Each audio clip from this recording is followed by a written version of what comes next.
Hey everybody, welcome to the FN Studios. John Ram Dean here alongside Glory Featherweight champion Gabriel Varga. Gabriel, thanks so much for coming to the studios, bringing the gold. Tell us what this journey's been unlike. Glory, I think, slowly becoming one of the most exciting combat sports in all of sports. What is it like being a part of this organization? This has been a dream. It's been so long coming. You know, it took me, I think, 8 years of fighting to actually even get invited to fight for these guys. And then 2 years of every fight, if you don't win or you don't perform, you're gone, pretty much. And it's like that with a lot of organizations, UFC and Bellator, I'm sure. But yeah, it's been fantastic, and I'm just happy to have accomplished this. Talk about your training methods, background in karate, background in Thai boxing. I think you're going to see Joe Valtellini tonight, work on some kickboxing abilities. Have your training methods changed over the last decade? They certainly have. You know, you start in kickbox or karate. You start in karate. You know, back then I wasn't worried about being able to defend myself from full contact shots. It's just a game, right? And so is this game here. But it's kickboxing is a little closer to the real thing. MMA is a little closer to the real thing as well. But yeah, what I'm trying to do right now is just get the boxing down really well, because that's very important in Glory. And I've been considering a career in boxing as well on the side, because this is where I'm going to be staying. I'm going to stay with these guys until I retire. But yeah, the main thing right now is just improve the hands, because that's what's really important to Glory. They want the fast pace, they want the knockouts, the knockdowns if you can get them. So my background in karate really leads me to use my legs more often. So the big thing over the past 3 or 4 years has been improve my hands. Obviously, everybody loves the tournament format. As an athlete, are you a fan of this? Because we've heard MMA greats like Pat Miletich talk about when you don't know who your opponent's going to be, it really forces the martial art and martial artists to really think and to focus on strategy real time, opposed to, say you have whoever your next opponent is, you've got 8 to 10 weeks to prepare for one specific guy. Tournament, you can't prepare for everybody. No, you can't prepare, and that was good for me in my Glory fight at Glory 17. I had 2 fights in one night, and I usually get to study my opponents, and that works for me. I really like knowing who I'm fighting. I can do a smart game plan, and I don't have to go all out and just start, basically making it a scrap. Right. But in that tournament, I didn't know who I was preparing for the second fight, so I just, you go in and you wing it, and everybody had such great feedback because it was a fight. I just jumped in there, and this guy started swinging, and I went, oh, let's do this. But I prefer preparing for somebody. I think it actually shows who the fighter is and who's actually better.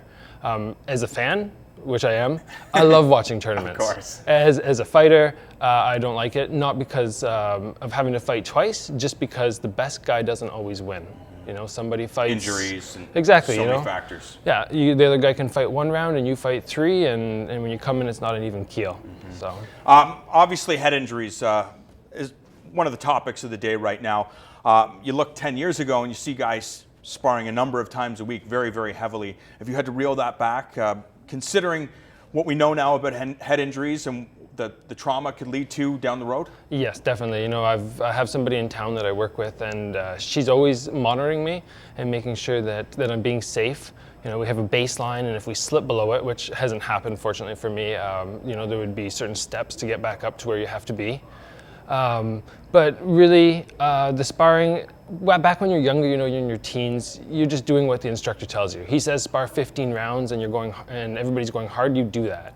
And over the last 5 years, just, I'm my own trainer, really. I dictate what happens, and I just realized that I perform just as well sparring 5 rounds twice a week as I used to when I was sparring, 3-4 times a week, 15 rounds a day. And it doesn't have to be as hard. You don't have to bang each other. I have Josh Johnsey, who's in Glory. We spar together. He's a great sparring partner. He's fast. We can work on technique. But neither of us are going to ever leave with even really a bloody nose. But the real problem is, having your head wrung and leaving with these stars in front of your eyes. Right. So, that's a thing of the past for me. I don't bother with it. One of the things I want to talk about, anybody that's seen the Glory product, and if you're a fan of combat sports, it's kind of the sport for them. It's action-packed. It's stand-up, of course. If you're a jiu-jitsu guy or a wrestler, you're going to like the ground game.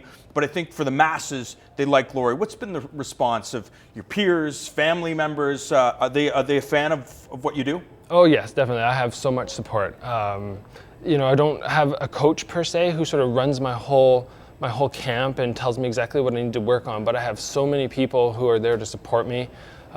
Coaches from other parts of the world, Crew Ellen from Ontario, he follows me around wherever I go and helps me in the corner, sends me messages. If I send him a video and say, what do I need to do to prepare for this guy, he'll tell me. I have all my family back home and my friends. My brother who travels with me, one of my pad holders from back home who's been a friend for years. And Two of your brothers are martial artists as well? They are, yeah. I have one brother who used to fight, and he had a 10-0 record, but then he decided to pursue school. Mm-hmm. And then another boxer who actually lives here now. Just going to pursue boxing, and he's right at the top level for the Canadians. So he got a silver last year at nationals, and. So it's in the blood. It's in the blood. It's something that my dad told us when we were young. He said he didn't say you had to fight. He didn't even like when we started fighting. Honestly, he just said you have to get a black belt for defense. Wow. He wanted us to be able to walk down Karate the streets. black belts. Exactly. Walk down the street and be safe. That's what a parent wants. Grew up in Toronto, but now called BC home. Yeah. Why is that? Oh, just a lot of shifting around. My dad's a helicopter pilot, so we sort of go where the work was, and then we moved to the West Coast, and he just loved it out there. So. And how do you decide how to gain skills? Like there's coaches all over the world, and obviously lots in BC. How do you know you're getting the right coaching? That's tricky because when we first started my career, everybody was saying you have to go to Europe. Don't even bother with you have to find a coach. They're just saying you can't beat Europeans. And I had such a tight network at home, my family, I traveled all around the world with them. We were homeschooled for a couple of years, so I didn't really want to leave there. And I decided to just see if I could actually do this without heading off to these big countries, Holland, or going to Japan, or going to Thailand extensively. And it worked out. You don't have to go to these other spots. Canada is a great hub for martial arts.